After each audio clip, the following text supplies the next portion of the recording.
So I just spent a day and a half playing the Call of Duty Cold War Alpha, and I'm going to tell you exactly what I think right now.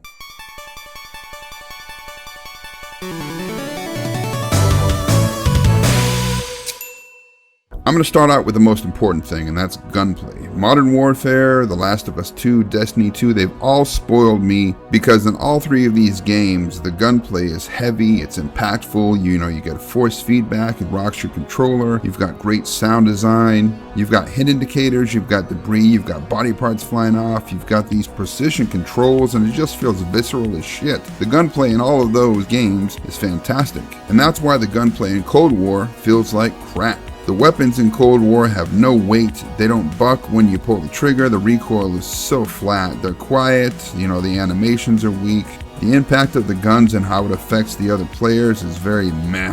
How can you have gunplay with almost no recoil or weight to it, but have it be less accurate and more floaty than all of these other games that I mentioned? Gunplay in Cold War is straight trash, and that's what this game is all about, so what's the point? If you can't have good gunplay in a game that's all about gunplay, why bother?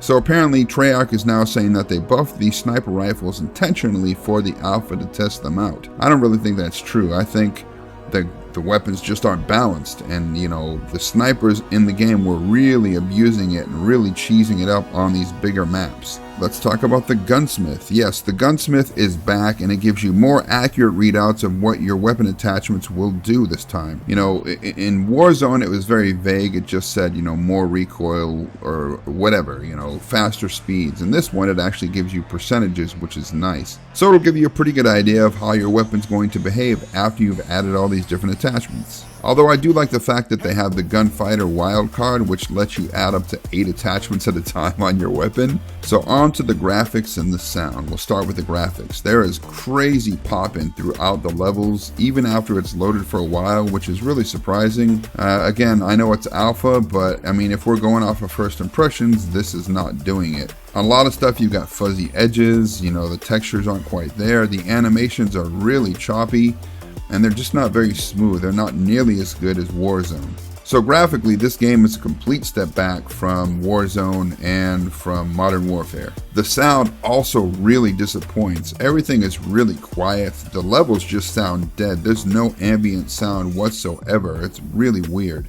And the sound effects that you do have, they sound studio created. They don't sound like the gunfire that you hear in, say, Battlefield 5 or even Warzone. It sounds fake, it sounds tinny, it sounds artificial. Map voting is back. Now that can be a great thing when you have a group of players that you usually roll with and you guys have similar tastes and you like to do a variety of things, but I found while we were playing that people kept voting on the same levels over and over. And overall, I think all of these levels are just a bit too big for 6 versus 6. They definitely need to be for like 10 versus 10 or 12 versus 12. Mounting is out, so you can't brace your weapons against corners or crates or anything like that. And that really sucks for people who use, long-range weapons. I mean, it's a minor gripe, I guess, but it's definitely something I'm going to miss. There are no doors. There's lots of doorways, but there's no doors in them. So everything is wide open. You can just run right through them. I liked being able to bust through doors and surprise people, or being able to use doors to trick people and make them think that nobody had been in the building or something like that. The operators that you get to choose from are pretty generic, and they have no customization options, so you're going to see like 6 guys with scullies running around the map together. And I got really frustrated at times, especially in domination and hardpoint, when people are kind of sitting back or they're just running around playing like it's team deathmatch. That's not the point of these missions. These missions, your whole thing is to play the objective, and these people weren't. But then again, we're talking about a Call of Duty game, so you're going to have a lot of players like that. One of the things that everybody's mad about is the skill-based matchmaking. I thought it was great because I like playing against other skilled players. I don't like dropping into a lobby and there's a bunch of new players or young kids that aren't, up there yet. They don't have the experience, and it's really easy to kill them. It's like when Ninja and all those other Fortnite players got mad when they went to the skill-based matchmaking because they couldn't make all these big spectacular plays where they killed a bunch of people for their stream, so it didn't look as cool. They had to actually earn a lot of their kills, and that's basically what's happening in this. So those are my initial impressions of Call of Duty Cold War. I gotta be honest though, even if I wasn't going to boycott this game due to the censorship that they so willingly gave up to placate the Chinese government, I would not be buying this game. It's an underwhelming serving of same old shit. So if you want something new and exciting, basically stick with Warzone and Modern Warfare, because this game is a total letdown. Yes, I know it's an alpha, but there's no way they're going to be able to make all of these changes that they need to make for this game.